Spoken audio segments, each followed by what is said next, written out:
Allô! Je viens vous parler aujourd'hui du bocal. La dernière vidéo, c'était sur le bocal, donc B pour faire un bilan, O pour avoir des options créatives, C pour faire un choix aligné à notre réel besoin, A, comment passer à l'action, et le L qui est tirer des leçons de nos événements et les transformer en apprentissage super positif pour l'avenir. Aujourd'hui, spécial Saint-Valentin, j'ai envie de vous parler du B, le bilan. Alors, que tu sois en couple ou que tu sois célibataire, quelle belle occasion le 14 février de faire le bilan. Ou avant, si tu veux manifester l'homme de ta vie ou la femme de ta vie. Alors, ou peut-être rester seul, ou te séparer, ou peu importe, il n'y a pas de bonnes options et tout est parfait. Le bilan, c'est quoi? Le B pour bilan, c'est ta situation actuelle. Est-ce que tu as pris le temps de faire le bilan de ta situation actuelle? C'est quoi ton niveau de bonheur sur ta situation actuelle? Que tu sois célibataire frustré, que tu sois célibataire comblé, que tu sois en couple depuis des années, récemment en couple, encore à l'époque tourtereau, etc. C'est quoi le bilan? Alors, ta situation actuelle, c'est quoi? Es-tu satisfait? Insatisfait? Tanné? Frustré? Content? En gratitude? Qu'est-ce qui fonctionne puis qu'est-ce qui ne fonctionne pas? Peu importe ton statut, que tu sois célibataire, que tu sois divorcé, que tu sois en couple, qu'est-ce qui ne fonctionne pas? Et là, tu peux aller dans différentes thématiques. Là. Ça peut être au niveau de la communication, au niveau du temps passé ensemble, au niveau des aspirations, au niveau des activités que tu aimes faire, au niveau de la sexualité. Donc, qu'est-ce qui marche bien dans mon couple ou pas en couple, peu importe. Qu'est-ce qui fonctionne bien dans ma vie au niveau amoureux? Okay? Ensuite, la situation désirée, c'est ta situation si j'avais une baguette magique puis je te disais, c'est quoi ton couple idéal? Avec toutes ces sphères-là, là, au niveau de la communication, la sexualité, les voyages, les aspirations, les projets futurs, la façon d'éduquer les enfants, la façon de jongler entre l'équilibre au niveau famille, travail, que ce soit au niveau du sport, au niveau de l'alimentation. Donc, tout ça, ce serait quoi ton couple idéal? Avec la baguette magique. Puis là, tu peux rêver grand, là. C'est pas de dire, oh, ben non, mais on va se contenter. Non, non. Je te donne une baguette magique. Comment ça se passe dans ton couple idéal? Dans ta vie amoureuse idéale? Parce que je parle de couple, mais peut-être que tu ne désires pas être en couple, c'est correct aussi. Donc, dans l'univers amoureux, mettons, c'est quoi que tu aimerais au niveau idéal? Ensuite, tu peux regarder c'est quoi le plus petit pas possible que tu peux faire pour passer de ta situation actuelle, satisfaisante ou insatisfaisante, pour emmener vers ta situation idéale. Et pour ça, comme dans mon exemple de GPS aussi, pour utiliser un GPS, pour après ça faire des choix dans tes options, pour utiliser un GPS, il te faut une situation de départ. OK? Ta localisation actuelle. Il te faut aussi que tu dises c'est quoi la localisation où tu veux aller. Hein? Parce qu'un GPS, c'est totalement inutile. Si tu ne dis pas tu pars d'où, puis tu veux t'en aller où. OK? Puis plus tu vas être précis, c'est sûr que plus il va t'emmener à un endroit. OK? Si je dis je veux m'en aller au Canada, ça se peut qu'il m'emmène au Canada. On ne sait pas trop où on va se retrouver. Ça se peut là, que tu aies le goût d'avoir de la spontanéité puis de l'effet de surprise. Mais c'est sûr que si tu vas aller à quelque part de très précis, il faut que tu sois quand même précis. Après ça, le comment, comme dans ton GPS, il va te suggérer des trucs, des chemins, peut-être que des chemins que tu as pensés, peut-être des chemins que tu n'as jamais pensés. Mais pour te suggérer des chemins, il faut quand même que tu fasses un exercice de critères, OK? Puis moi, j'ai travaillé en approvisionnement stratégique pendant 20 ans dans le milieu corporatif. Puis c'était un petit peu un processus similaire où on appelait les specs, les spécifications, OK? Qu'est-ce qui est important pour toi? Qu'est-ce qui ne l'est pas? Donc, tu peux regarder ça en 3 niveaux. Le premier niveau, c'est ce qui est non négociable pour toi. OK? Dans le milieu corporatif, on appelait ça les must-have. OK? Quels sont les must-have non négociables dans ta vie amoureuse ou dans ton couple parfait ou dans ce que tu souhaites manifester. OK? Ça, c'est non négociable. Je sais pas, pour certaines personnes, ça va être qu'il y ait des enfants, qu'il n'y en ait pas, qui veulent avoir des enfants, ou peu importe. Puis encore là, il n'y a pas de jugement, il n'y a pas de bonne ou mauvaise réponse. C'est ton GPS interne à toi. Qu'est-ce qui est important pour toi? OK? Ça, c'est la liste de ce qui est super important. Après ça, la deuxième catégorie, c'est là où, ouais, mais, mettons, je veux quelqu'un qui a des enfants ou qui comprend mon univers parce que je suis déjà maman, par exemple. Fait que c'est la portion où, oui, mais, il y a comme un conditionnel, puis là, c'est pas l'amour conditionnel de dire « Ah oui, mais on devrait l'aimer, peu importe. » Non, non, non, c'est pas de ça qu'on parle. On parle, tu veux être bien dans ta vie, il y a des trucs qui sont importants pour toi, puis c'est correct. C'est correct de les assumer, puis c'est correct de les comprendre, parce que ça va être correct aussi de les verbaliser après pour éviter des malentendus. Parce que les petites chicanes dans le couple, souvent, ça va être des déclencheurs de valeurs qui vont être différentes ou de communication non efficace. OK? On s'entend, c'est souvent ça là, qu'il va faire dans le couple, c'est que soit qu'on avait des attentes, on ne les a pas communiquées, on est frustré, soit qu'on ne se comprend pas, ou soit qu'il y a un clash de valeurs. Puis ça, les valeurs, c'est rare qu'on s'assoie pour penser, c'est quoi nos valeurs? Hein? Tu sais, mettons, là, dans un dating en pleine conscience, là, si tout le monde arrivait avec sa liste de valeurs en disant « Hey, ça, c'est les miennes, ça, c'est les tiennes, ça fait-tu? Non? Hey, on se sauverait du temps. » Mais c'est important. Donc, les valeurs qui sont vraiment importantes pour toi, les valeurs, c'est dans le non négociable. Après ça, qu'est-ce qui est important pour toi? Puis, je vais donner un exemple, OK? Il y a des gens, moi, par exemple, je vais parler de moi. La valeur de santé, OK? Je pensais que c'était une valeur. Parce que la santé, c'est important pour moi. Je vais aller m'entraîner, je vais bien manger, puis tout ça. Mais j'ai compris que pour que ça soit une valeur, il faut que ça se fasse de façon naturelle. C'est pas forcé. Donc, j'ai réalisé que la santé, finalement, c'était peut-être pas une si grande valeur. C'était quelque chose à quoi j'aspire, parce que pour moi, c'est important. Je voudrais être celle qui est en forme, celle qui mange bien. Mais si j'ai l'occasion de manger une pizza, ça se peut que je le fasse. Puis, pas parce que tu manges de la pizza que tu n'as pas la valeur santé, là, on s'entend, là, on fait des grosses catégorisations. Mais c'est de dire, tu sais, s'il faut que tu te forces pour le mettre dans ta routine, ça se peut que ça soit pas tant une valeur, là, tu sais. En tout cas, je vais juste le dire. Donc, c'est la même chose pour ton couple. Hein? Qu'est-ce qui est important pour toi?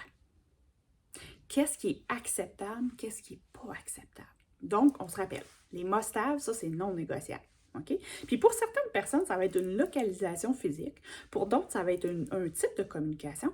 Pour d'autres, ça va être la fréquence d'une relation sexuelle.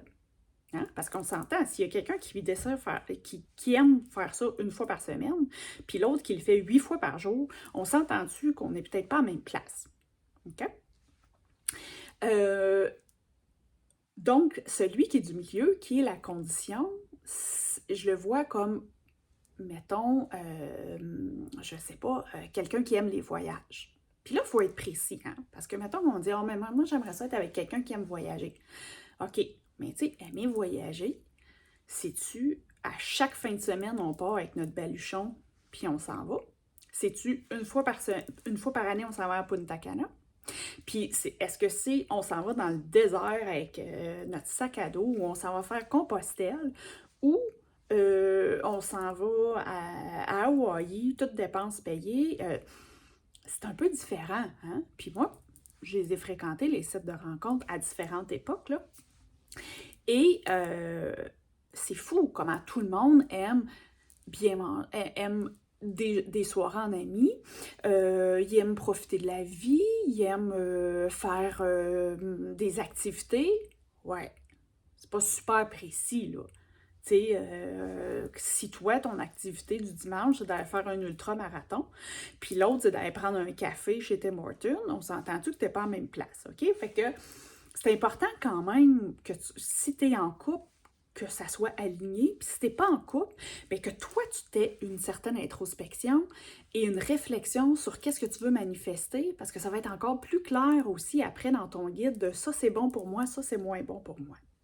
Puis là, je suis pas dans le superficiel de dire, OK, il faut que ça soit quelqu'un qui a telle mensuration, qui fait tant d'argent, qui a telle auto. Je suis pas là du tout. Je suis là dans les valeurs, dans le mode de vie, dans le mindset. Si toi, tu es super spirituel, j'ai une petite mousse qui voulait venir saluer.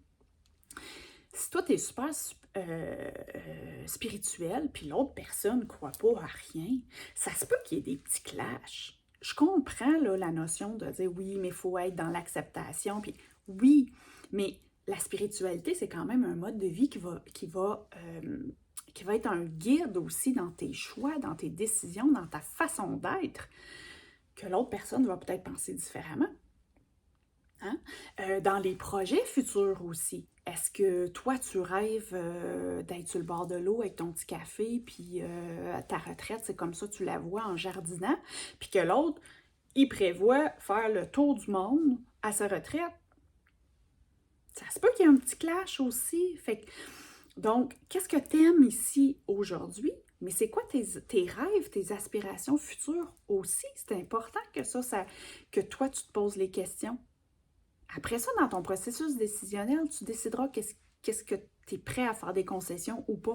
Mais c'est pour ça que ton guide... Je vais faire le parallèle. J'ai travaillé dans le monde des achats.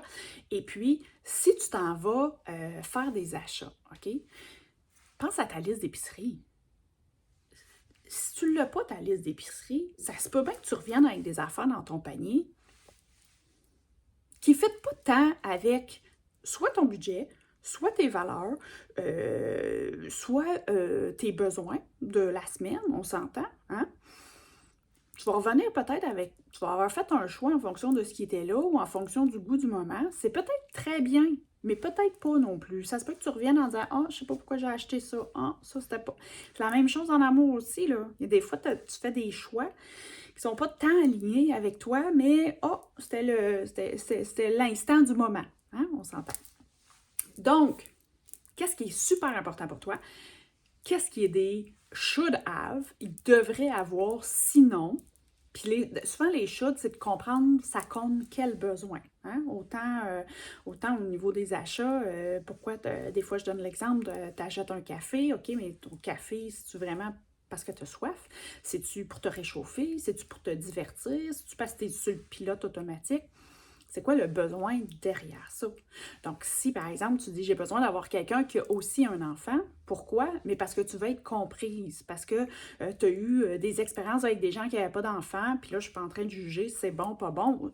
Je suis juste en train de dire, prendre un exemple, tu peux dire ah oui, mais la personne, elle ne comprend pas que mon enfant va toujours être ma priorité.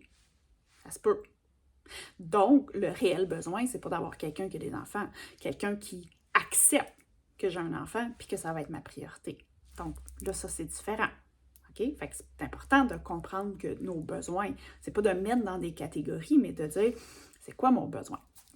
Et après, ben, les nice to have, hey, ça, c'est un surplus.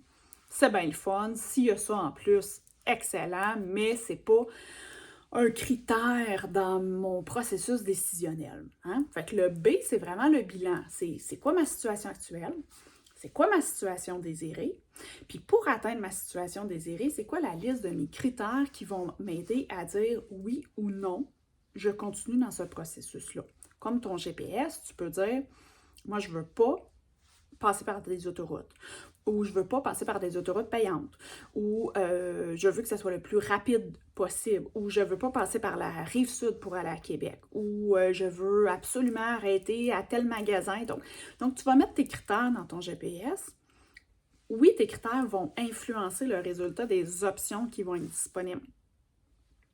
Donc, pour toi, la localisation peut être importante. Le mindset va être important. Les valeurs vont être importantes. Les aspirations vont être importantes. Donc, tout ça va t'aider dans ta liste pour après, soit avoir une belle discussion si tu es en couple, de dire, OK, là, ça, c'est la situation actuelle. Moi, ça serait ma situation désirée. Si ton partenaire fait la même chose, vous allez voir où il y a des petits trucs qu'il faut adresser. On s'entend pour éviter les frustrations. Là, après ça, la communication aussi, le comment on l'emmène, c'est différent. Si tu es célibataire, ça va t'aider aussi à faire ton livre de décision. Puis là, ça a l'air très procédural, là, mais c'est pas nécessairement d'emmener le checklist à ta prochaine rencontre pour dire « Ah non, désolé, non ».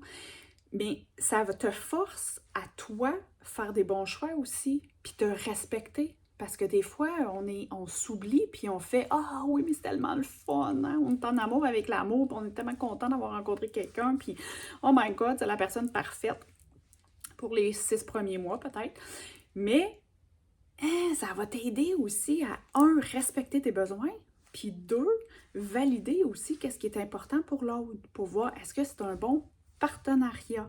Parce que oui, être en couple, c'est quand même un partenariat, à moins que tu veux juste une histoire d'amour comme ça, ou d'autres genres d'histoires. Mais là, je parle d'un partenariat, d'une équipe, des gens qui veulent être ensemble dans un quotidien.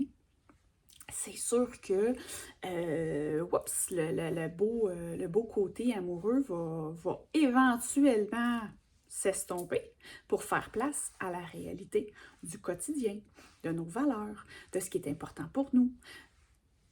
Alors, situation actuelle, situation désirée, voyez les gaps, OK, qui sont là. Est-ce qu'ils sont importants ou pas importants? Puis, est-ce qu'ils sont alignés avec ce qui est important pour vous, avec vos valeurs, avec vos besoins, avec vos désirs? Ça, c'est un exercice super important. On le fait en business, de dire on est rendu où dans notre bilan. Mais pourquoi on ne le ferait pas dans notre vie sentimentale? Est-ce que cette relation-là que j'avais quand j'avais 19 ans, à 45 ans, elle me convient encore? Peut-être que oui, peut-être que non. Puis si toi, tu as évolué aussi, bien, peut-être que tes valeurs ont évolué, tes désirs ont évolué, tes aspirations ont évolué. La même chose pour ton partenaire. J'ai une amie qui me racontait que ses parents, à chaque année, se donnaient rendez-vous pour faire un bilan amoureux comme ça. Qu'est-ce qui marche pas, sur quoi on travaille cette année? Oui, parce que c'est un travail quand même de faire fonctionner un bon partenariat amoureux. Est-ce qu'on s'en va dans la même direction ou est-ce qu'on s'en va pas dans la même direction? Et ne pas attendre que ça marche vraiment plus, qu'on s'engueule, que ça soit l'enfer dans le quotidien pour toi et pour les gens dans l'entourage. Alors, si la Saint-Valentin était une bonne date avant ou après, peu importe, de dire, je vais faire un petit exercice d'introspection sur ma vie amoureuse, en célibat ou en couple, qu'est-ce qui marche pas, qu'est-ce que je veux.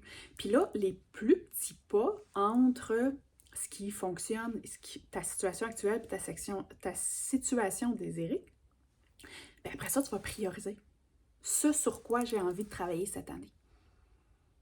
Puis peut-être que si tu es avec un partenaire, bien, ensemble, vous pouvez décider, on va travailler notre communication ou on va travailler sur nos aspirations ou nos projets ou qu'est-ce qu'on fait de nos fins de semaine, etc. Je pense que c'est important de le faire soi-même pour pouvoir après ça échanger avec son partenaire, mais faites-le avec vous. Prenez une feuille de papier, marquez qu'est-ce qui marche sur le côté, marquez de l'autre côté qu'est-ce que vous voulez si j'avais la baguette magique et soyez le plus précis possible comme un GPS. Parce que moi, je crois au pouvoir de la manifestation et la vie conspire pour nous. Mais quand c'est clair, puis quand on a un objectif clair, plus on est aligné, plus ça peut se manifester. Alors, je vous souhaite une joyeuse Saint-Valentin. Faites un beau bilan